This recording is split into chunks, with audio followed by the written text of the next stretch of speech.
We are giving away little parts of ourselves. We're giving away our brains. We're giving away our energy. We're giving away our ideas. And we are not doing what we need for ourselves.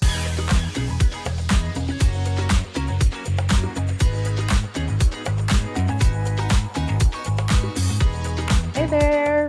Welcome back. So,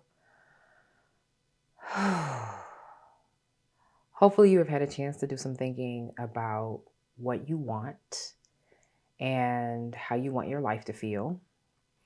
And I'm hoping that as you have been doing that processing, that you have also been finding ways to remind yourself that you can have whatever you want and thinking about what you actually want and not just what the world or your parents or your job have told you to want, but you. Like, hopefully there's some clarity unfolding in this process.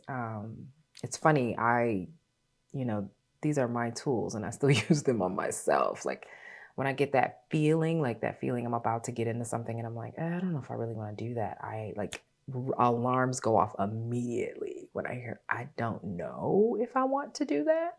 Okay, well, what do I want? Right. And so we want to get to that place where, we can kind of have a little bit of feeling our way through what I want. Now, I want to caveat this and say, life is full of things that you have to do that you don't want to do. I'm not talking about the essentials, right? Like, I have to earn money because we live in a capitalistic society. Do I want to do that? Not really, but it is a necessary part of the way that we live. So, don't get into things that are like obvious, this is the way the world works type things, but you do want to be very honest about like the way you're experiencing your life and having your own imprint on that. Okay. And that is a journey in and of itself.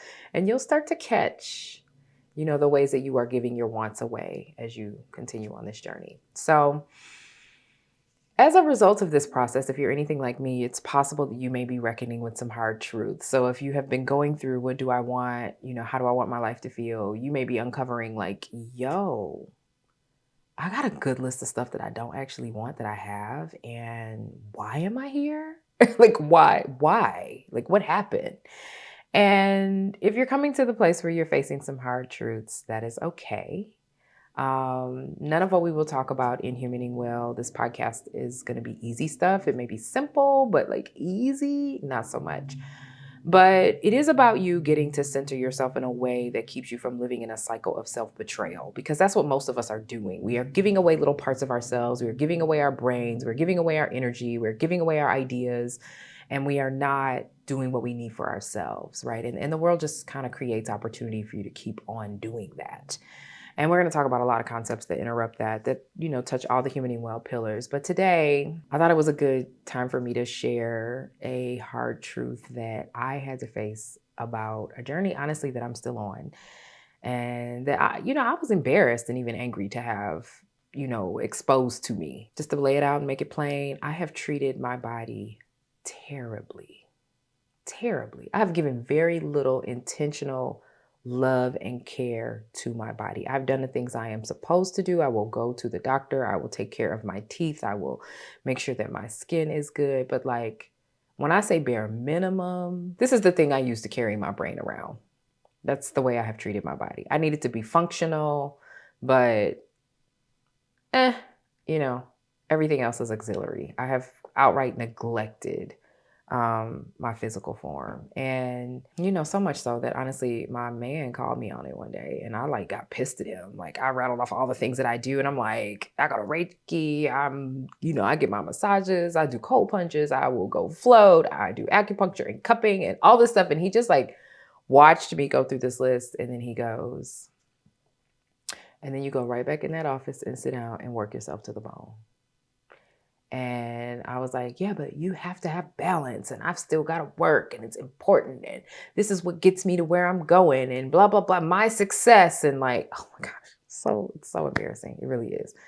We bantered about it. Ultimately, I just kind of started to ignore him, like, whatever, you just don't understand because we are different people and you just don't get it, And then I decided that I was going to shave my head and I was feeling antsy about it. I was, prepared for the shave itself, but I was feeling nervous about like what I was going to look like. And so my boyfriend asked me, well, what do you need to feel good about it?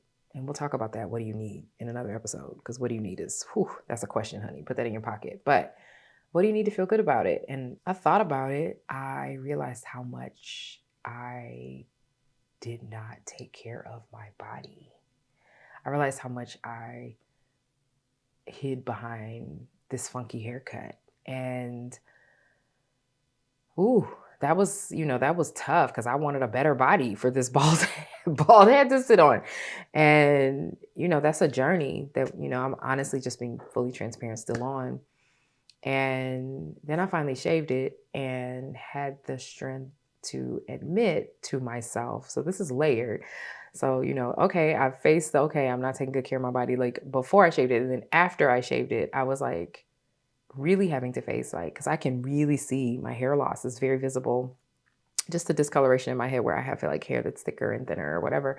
And I had to face at least partially my hair loss is because of how I have treated my body. And I'll give some context for that. So I have alopecia. I have central, centrifugal, cicatricial alopecia. I always have to think through those words because they're very medical. And basically what it means is that I have a type of scarring alopecia that kind of starts in the center of my crown and it works its way out, kind of like this way. And the sides of your hair is generally stronger, so that doesn't tend to go at all, or if it does, it doesn't go completely, but the top, will, and it kind of just works its way forward, right? And it's an autoimmune disorder. It is my body eating my hair follicles and then leaving scar tissue behind. So it inflames and destroys the hair follicle, and then that's it. And that's it. The hair can't produce in that follicle anymore. So this autoimmune disease, and I, have been doing research on autoimmune disease. I've also been doing my own research on wellness, and, I got mindfulness certified and want to know the things, and I'm being thoughtful about how I'm, managing my mind-body connection. And I started to come across all this data that says that 80% of all autoimmune diseases are in women. And I was like, oh, okay. And then it talks about how women suppress and we push down our stress and our anxiety, and we just push through, and we do not release the things that we need to release. And I'm like, well, I'm pretty good at releasing, and I am mostly, but I also historically have not done the things that help get it out of my body. I might fuss, I might express myself, I might say what I have to say, but I haven't been doing the things that help reinforce your wellness. I haven't always been a deep breather. I haven't always been a meditator. I haven't always been the person that was okay, I'm going to go play with Legos. I'm going to make sure I do calligraphy. I'm going to give myself some mind-body connection time to make sure that I'm well. And my lack of wellness, my lack of willingness to see my body as part of me, but instead seeing it as, again, this thing that carries my brain around, put me in this position where I could have exacerbated this. Okay? It's all cute and low today, but this was a journey, and I have been disconnected from myself for years. I've probably spent the last 2 years able to own,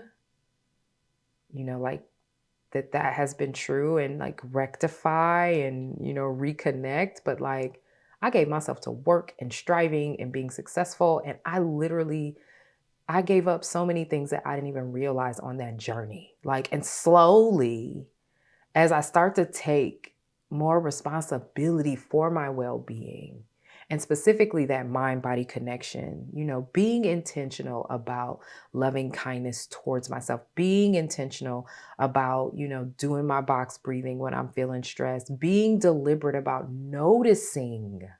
Noticing is the first step, okay? Anybody that's got mindfulness training will tell you got to notice first. And I was not even noticing. As I take more responsibility for my well-being and that mind-body connection, things have started to come back. Things that I forgot about, that I just didn't do. Reading. Oh my God, I was a voracious reader. I read everything. I was a reader as a child. My mother used to literally just buy magazines. So there was something in the house because I would like storm around the house and be like, there's nothing to read in the house, you know?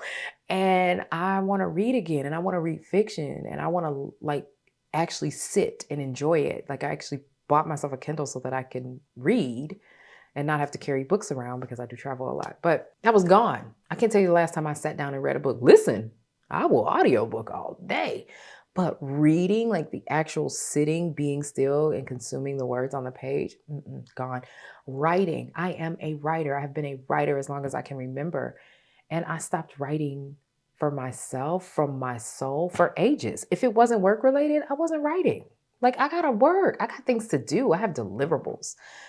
And I mean, even my own books, oh my gosh, I can't believe I'm gonna say this, but like even my own books, however useful and good, and they were from my being, like, they were the work that I do, but they were work accomplishments. And they are definitely not a true reflection of my passion or my skill.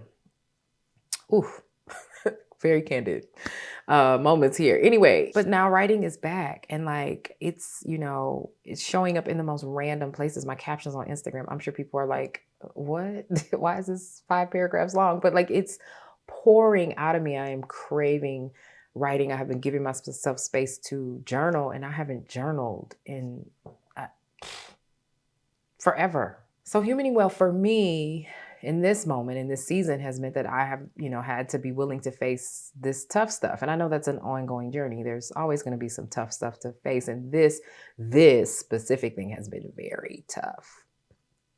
And I had time to prepare for losing my hair. So by the time I shaved it, I was mostly ready. But what I wasn't ready for and didn't even think I had to prepare for was how much this change would make me face me. If you have been, by any chance, over the last couple of episodes, asking yourself what you want and seeing yourself and maybe feeling embarrassed or angry with some of what you see, maybe beating yourself up about time spent or justifying past decisions to yourself, I want to encourage you to try empathy instead.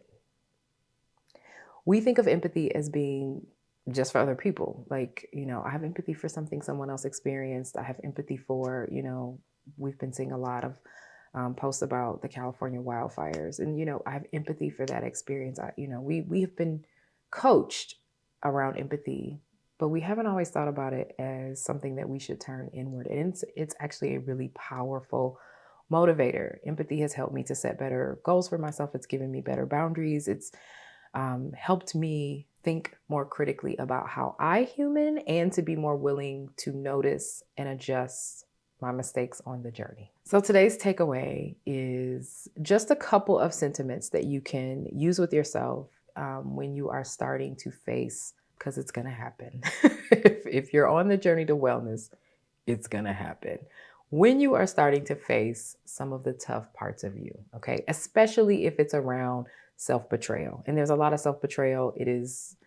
If there is one thing I am great at addressing in others, but have not necessarily been great at addressing in myself, it's that. We are chronic self-betrayers, okay? And if you are a woman, it's probably worse. So these work for others as well, and extending, those sentiments of care to others. But remember, humaning well starts with you. You got to be okay, have a full cup so that you can even begin to pour into other folks' lives. And so here are 2 self-compassion approaches that you can use. So the first is, am I treating myself with the same care as the person I love the most? So who is that person? Is it your son or daughter? Is it a niece or nephew? Is it your best friend? Is it your spouse? Is it whoever? Am I treating myself with the same care as that person? And if you realize that you are not, as many of us do not, then ask yourself this: if this were, and insert their name, what would I tell them? What would I say to them that they should do? Again, we're really good at outward empathy, not so great at inward. This is intentionally having recognition. Pretend you are talking to that person you love the most, but say it to yourself instead. The second thing that you could do, remind yourself, I did the best I could with the tools I had. And as a second part to that, And here are a few great lessons I have learned in the process. We are on a journey. When you did that thing, when I was walking around carrying my brain around in this container, I thought I was doing what I was supposed to do. Okay. I need to be a productive member of society. I need to earn money. I need to be able to take care of the people I care about. I need to try to help lift parts of my folks and family and, friends up out of poverty. I need to be impactful. I need to. And you also need to have a body that you are taking care of so that you can actually thrive. Like all of it works together.